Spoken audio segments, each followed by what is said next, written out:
IVS I'm a TET qualified teacher. నేను first video చేశాను కదండి, ఇవాళ రెండో వీడియో.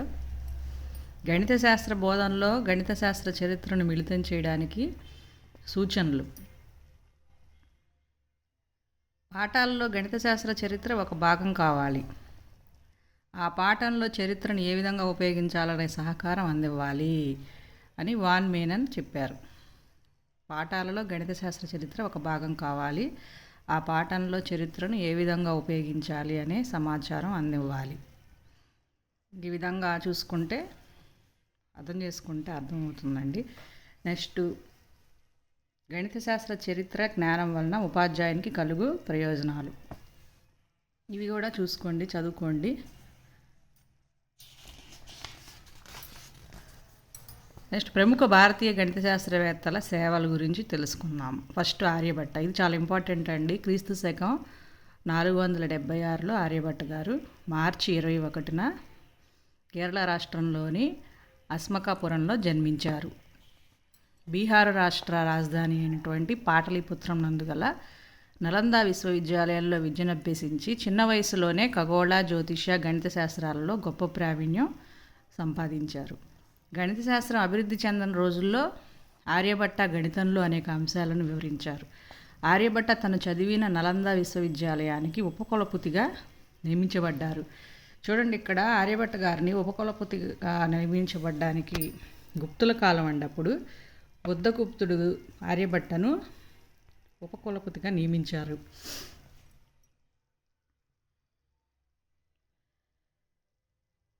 తన 23వ ఏటనే క్రీస్తు శకం 499 మార్చి 21వ తేదీన ఆర్యభట్టీయం అనే గ్రంథాన్ని రచించారు.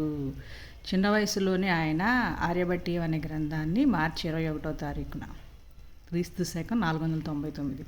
ఆయన బర్త్డే కూడా మార్చి 21. చూడండి, కొంచెం ఇక్కడ తేడా అలా క్రీస్తు శకం 499, ఇక్కడ 476, ఇలా గుర్తుపెట్టుకోవచ్చు. ఇది ఖగోళ శాస్త్రజ్ఞులకు ప్రామాణిక గ్రంథంగా ఉంది ఈ ఆర్యభట్టీయం అనే గ్రంథం. ఇది అనేక భాషల్లో అనువదించబడింది. ఖగోళ గణనలు ఖచ్చితంగా లేక శాస్త్రంపై నమ్మకం తగ్గుతున్న కాలంలో ఈ ఆర్యభట్టీయం అనేది ఖచ్చితమైన పద్ధతులు గణనను ఇవ్వడంతో సాక్షాత్తు సూర్యభగవానుడే ఖగోళ శాస్త్రవేత్త ఆర్యభట్ట రూపంలో అవతరించాడని పేరు తెచ్చుకున్నాడు. కాలక్రమేణా ఆర్యభట్టీయం ప్రామాణిక గ్రంథంగా పరిగణించబడింది. ఆర్యభట్టీయం మొత్తం కూడా 121 శ్లోకాలతో గణిత ఖగోళ శాస్త్రాలను వివరిస్తుంది. గణిత ఖగోళ శాస్త్రాలు. ఈ ఆర్యభట్టీయంలో దశగీతిక, ఆర్యాష్టశత అనే 2 భాగాలు ఉన్నాయి. దశగీతికలో అంకెలకు అక్షరక్రమ సంకేతాలు కల్పించారు. ఆర్యాష్టశత మరలా 3 పాదాలుగా ఉంటుంది. మొదటిది గణిత పాదం. దీనిలో టెక్స్ట్ బుక్లో 22 శ్లోకాలు అనబడిందండి, తప్పుగా ఇవ్వబడింది. 33 శ్లోకాలు. ఈ 33 శ్లోకాలలో వర్గం, వర్గమూలం, గణం, ఘనమూలం, క్షేత్రగణితం, సైన్ పట్టికలు, బీజగణితం, శ్రేణులు, ఎత్తులు, దూరాలు మొదలైన అంశాలు ఉన్నాయి 33 శ్లోకాలలో. గణిత పాదంలో అండి రెండవది ఏంది? కాలపాదం అండి. 25 శ్లోకాలు ఉన్నాయి. ఇందులో కాలమానం, గ్రహగతులను గురించి వివరించారు. గోళపాదంలో 50 శ్లోకాలు ఉన్నాయి. ఇందులో గ్రహాల పరిభ్రమణాలు, అయనాలు 2 అని, ఉత్తరాయణం, దక్షిణాయనం అని, సూర్యభ్రమణ మార్గం, ఇతర గ్రహాలు సూర్యునికి ఎంత దూరంలో ఉన్నప్పుడు కనిపిస్తాయో, భూమి గ్రహాలు ఎలా కాంతి విహీనమవుతాయి, సాపేక్ష సిద్ధాంత భావాలు, అనిశ్చిత సమీకరణ భావన, కుట్టకం అనే అంశాలు వివరించబడ్డాయి. ఆర్యభట్ట గ్రహణాలు ఏర్పడడానికి కారణం రాహుకేతువులు కాదని, కేవలం ఛాయలే కారణమని చెప్పారు. నెక్స్ట్, ఆర్యభట్టి అనే గ్రంథంలో ఆర్యభట్ట ఒక రోజును సూర్యోదయం నుంచి మరుసటి రోజు సూర్యోదయం వరకు గల కాలం అని చెప్పారు. ఆర్యభట్టీయం అనే గ్రంథంలో ఇక్కడ ఇది సూర్యోదయం నుంచి అంటే బ్రహ్మముహూర్తం అండి. సూర్యోదయం కాలాన్ని బ్రహ్మముహూర్త కాలం అని చెప్పి చెప్తారు.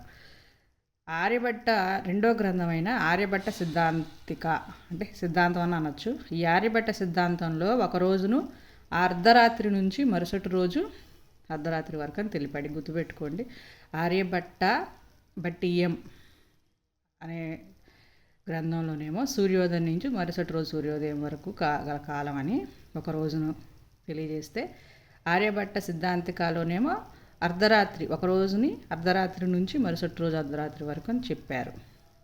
ఈయన గణన పద్ధతులనే పంచాంగకర్తలు నేటికి ఉపయోగిస్తున్నారు. ఇది ముఖ్యమైన ఇన్ఫర్మేషన్ అండి ఆర్యభట్ట గురించి. ఇంకొంచెం ముఖ్యమైన పాయింట్లు ఉన్నాయి. ఈయన గణితానికి చేసిన సేవలు ఏంటి, ఇంపార్టెంట్ అండి, చాలా చాలా ఇంపార్టెంట్. సైన్కు సంబంధించిన పట్టికలను తయారు చేశారు.